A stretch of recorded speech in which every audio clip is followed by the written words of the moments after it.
R&R, where Batman from the past needs a beating. And I'm back for a 5th season of Retrospective Reviews. And today we are actually reviewing another B movie. You know, I tried to put the basis of the show to reviewing a lot of B movies, but they're pretty hard to find, especially when they were only released on VHS, and because B movies usually don't have any digital distribution. So I have been able to find this. Yes, The Magic in the Water. Okay. I have actually originally thought that this movie actually was so bad and such a low budget it wouldn't even be on DVD, let alone digital releases. And so I actually found it for a YouTube purchase of $7, which is a really expensive piece of garbage. Now, I remember seeing the trailer for this movie during the video preview section when we were watching videos back in elementary school. Saw it again on one of my home videos. But then I surfed on the internet and I came across a very eerily familiar image that I actually probably heard of way back in the day, even though I never saw it. And so it basically caught my attention, saying, yes, this is perfect for my show. So let's review Magic in the Water. Hello.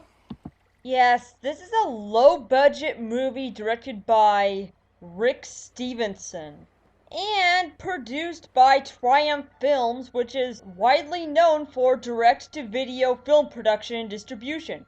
And it's also been known for producing the god-awful Baby Geniuses 2. And by the looks of it, the only thing they did right with this movie would be the title. I mean, the creature that appears on the cover isn't even shown except for the very end of the movie.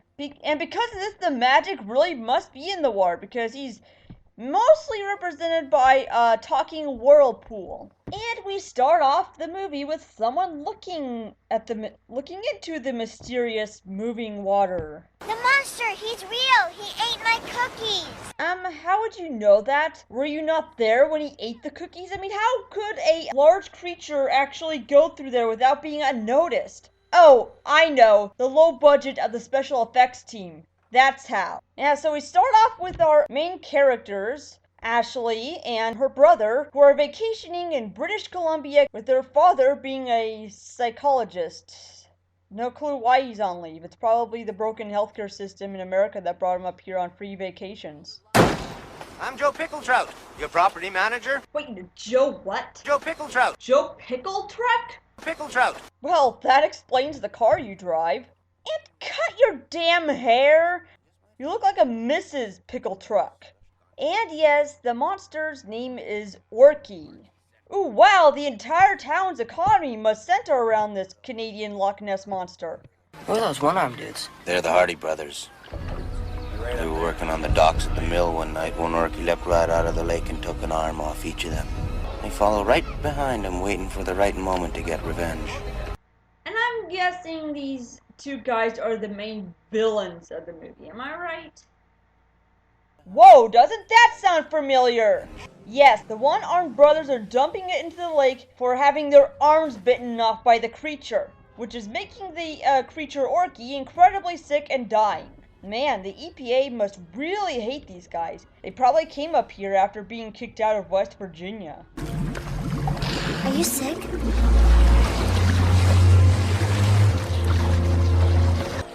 None of us could breathe.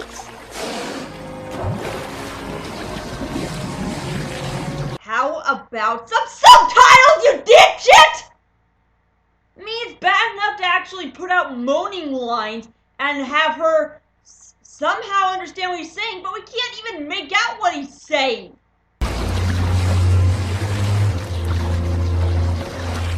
Well, I'm only gonna give you one more. Oh, and will you look at this? There's constant running jokes, of course, like digging a hole to get to China. I have no clue why they're digging a hole.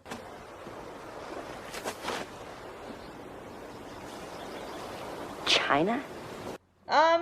No, he's Japanese. Do you see the flag on his shirt, you dumbass? And they actually give more identity into the creature of Orky. They have some neighbors show them this by bringing them to an old totem pole for some reason. Not so long ago, man could become animal, and animal could become man. And him by putting toxins in the lake. That's what he's been trying to tell us, your father and the others. It's the only way he knows how. And how the hell is Orky and his dad connected? Wait a minute, he can shapeshift? Then why the hell can't he shapeshift into a human being and then walk into the store? There he is again. Hey! This This is that little dude from China. You do realize the kid does not speak English. And if you recall from earlier, he's actually the son of the Japanese scientist we saw earlier in the film, maintaining that yellow submarine. So the two kids, Ashley and her wannabe driver brother, ooh, I can drive this, really want to save him. And so, of course, they infiltrate the base and sabotage the program by beating up the monitor screen of their yellow submarine. And I have no clue why they're able to do this unnoticed. And I think breaking and malfunctioning a screen is a lot more difficult than it seems, especially when you're trying to go unnoticed and the person climbing in does not even notice the kids hiding in the back. How are you, gentlemen? All your bases are belong to us. Oh wow, what a dumbass! He just jumped into the lake where all the toxic waste was dumped. Is he even aware how dangerous this stuff is?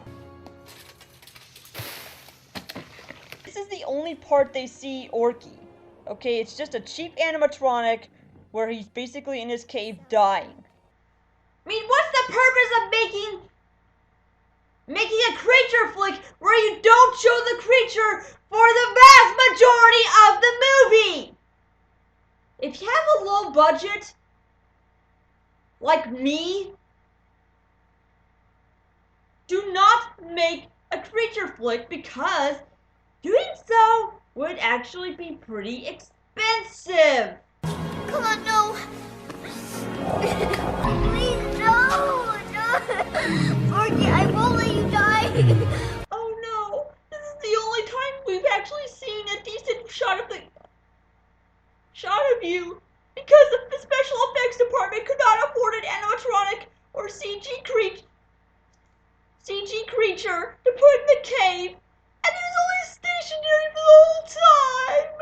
We'll never afford another puppet.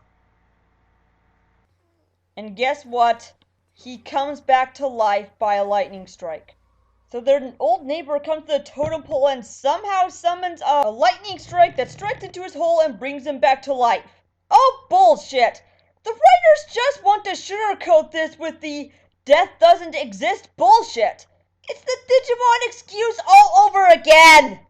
They were like, oh no, the parents of sad children might sue us. Let's pull this subplot with the resurrection via totem pole right out of our asses. No one will notice. And this is where they end.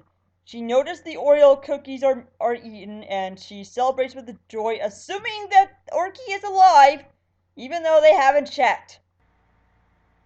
Wait, the devoured Oreo cookies is the only clue that Orky might be resurrected, when you don't really think of other possibilities, like wild animals or kids coming around eating food off the ground.